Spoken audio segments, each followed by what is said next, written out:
Beshem Hashem, Narasev et Natsiliach, nous poursuivons aujourd'hui notre étude dans les réflexions du Rav Dessler, toujours au sujet du propos talmudique nous disant qu'il est possible de gagner son monde en une seule heure.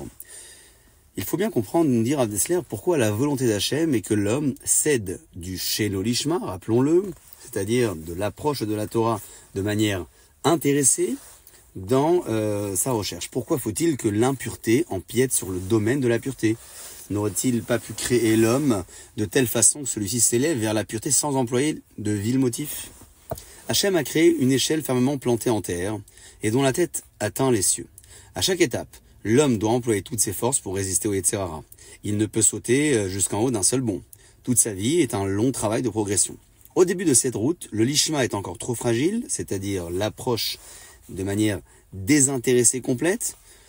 Il lui faut donc l'aide du Shelo Lishma, c'est-à-dire d'une étude faite de manière intéressée. Et l'homme doit l'utiliser dans son effort, jusqu'à ce qu'il atteigne la perfection de l'intention dans cette étape particulière. Alors il peut passer à la suivante, et ainsi de suite jusqu'à la conquête du Lishma pur, c'est-à-dire la conquête d'une étude de la Torah et d'une pratique des mitzvot de manière désintéressée. On serait fondé à se demander comment le Shelo Lishma peut conduire au Lishma. Il semblerait que des motifs impurs doivent plutôt être nés face à la fragilité du lishma initial. Il faut se souvenir de deux choses, nous dit Rav Dessler. La première a déjà été évoquée plus tôt, c'est la nécessité que le noyau initial de l'intention soit dès le début d'arriver au lishma. La deuxième est que la Torah ne conçoit jamais le lishma comme un exercice de dévotion abstrait. Qu'est-ce qui est lishma ? Un acte du service divin, qui peut consister en l'étude de la Torah ou en la pratique des mitzvot. L'idéal serait d'arriver à maintenir en même temps l'ardeur au service divin et la pureté des motifs. Étant donné la fragilité de cette pureté, le danger que l'ardeur en souffre n'est que trop réel, car une intention très pure ne serait pas assez puissante pour l'alimenter. On garde donc le Shelo Lishma pour que l'acte de service soit accompli avec ardeur, tout en tendant vers une purification de l'intention. Cela peut paraître paradoxal, mais ainsi est fait le cœur humain. C'est à cela que se réfère d'ailleurs le Rav Chaim de Volojine dans la parabole suivante. Si un maître ordonne à son serviteur d'aller lui chercher un objet quelconque au grenier, il n'aura évidemment aucune objection à ce que celui-ci emprunte l'échelle plutôt que de sauter d'un seul bond. De la même façon, dans le service d'Hachem, on ne peut progresser que par échelon. Ainsi, tout en étudiant la Torah pour des motifs intéressés, on restera conscient qu'il ne s'agit que d'une étape pour arriver au lishma désintéressé. Mais si le maître voit que le serviteur se promène d'un échelon à l'autre sans monter le moins du moindre grenier, il se fâchera contre lui, et à juste titre. Ce qui est merveilleux, c'est que ce soit Yaakov Avinu lui-même qui ait eu la vision de l'échelle, lui dont les sages ont dit qu'il était l'élu d'entre les patriarches et qu'Avraham a eu besoin de son mérite pour être sauvé de la fournaise de Ur-Kasdim. En effet, la vocation d'Avraham ne s'est totalement accomplie qu'en Yaakov, dont la mida, c'est-à-dire la vertu essentielle, était la vérité.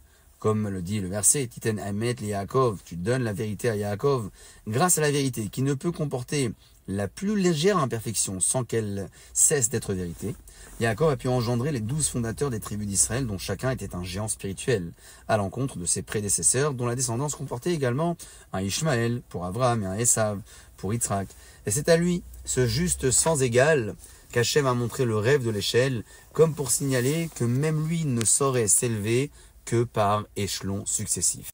Un homme en bonne santé monte sur une échelle tout seul, bien qu'il risque de se fatiguer si les échelons sont nombreux. Un homme faible ou malade arrive à monter, mais en s'appuyant sur un soutien extérieur.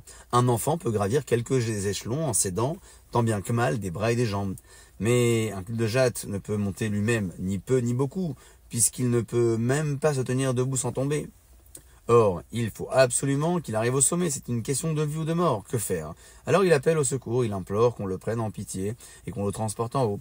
En fin de compte, lui aussi se retrouve maintenant en haut, mais il n'a rien monté du tout, c'est un autre qui l'a fait monter. Il en est de même pour l'échelle du service d'Hachem. Les tzadikim, les justes, montent tout seuls en combattant leurs mauvais penchants à chaque étape. Ceux qui ont du mal à monter, les débutants qui sont comme des enfants, s'aident de leurs mains et d'autres moyens avec toutes sortes de Shelo Lishma, c'est-à-dire d'approches intéressées. Mais les Réchaïm, les mécréants, qui sont des infirmes spirituels, ne peuvent plus rien contre leurs mauvais penchants, car leur cœur a dégénéré sous le poids de trop d'impureté.